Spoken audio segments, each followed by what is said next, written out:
Réaliser des vidéos d'intervention de chirurgie oculoplastique n'est pas une chose facile. L'arrivée du nouvel iPhone avec son capteur de 48 millions de pixels va permettre, grâce à sa compacité, de considérablement faciliter les choses. En pratique, on utilise une rotule qui sera fixée sur son support à l'aide d'un système agrippant vendu par la société 3M. Sur cette rotule est clipsé un bras de 9 cm, lui-même connecté à un système de fixation rapide sur la coque du smartphone. L'ensemble de ces éléments sont vendus par la société Quadlock et disponibles sur Internet. Le dispositif agrippant est fixé sur une partie plate du microscope. Il va permettre une fixation solide, mais facile à défaire.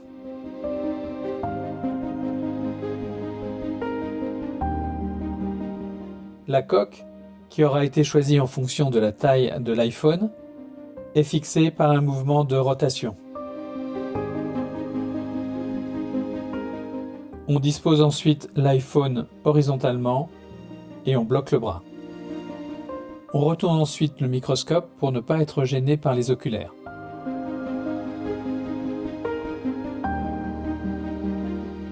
On dispose ensuite le microscope de manière à positionner l'objectif de l'iPhone exactement au-dessus du champ opératoire.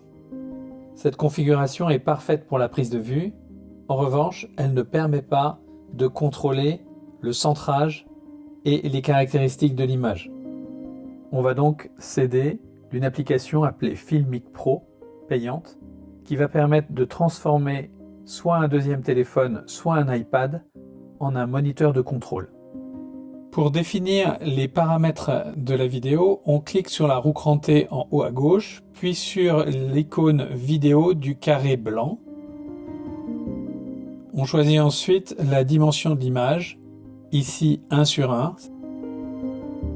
puis la définition 4K, et pour ce qui concerne les couleurs, on choisira 8 bits. Il faut ensuite connecter le téléphone et l'iPhone. Pour ça, on retourne sur la fenêtre précédente et on clique sur Appareil et on choisira ici la fonction de chaque appareil, en l'occurrence télécommande pour ce qui est de l'iPad, et on fera la même manipulation pour le téléphone en cliquant cette fois sur Caméra satellite.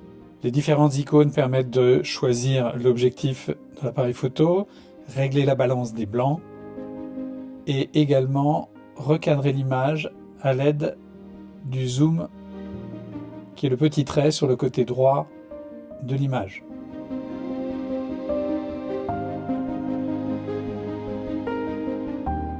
Pour démarrer l'enregistrement, on appuie sur le rond blanc en bas à droite et on vérifie que le timecode défile. Pour que les deux appareils communiquent, ils doivent être connectés au même réseau Wi-Fi et on vérifie donc dans les réglages qu'on a bien le réseau de la clinique sur les deux appareils.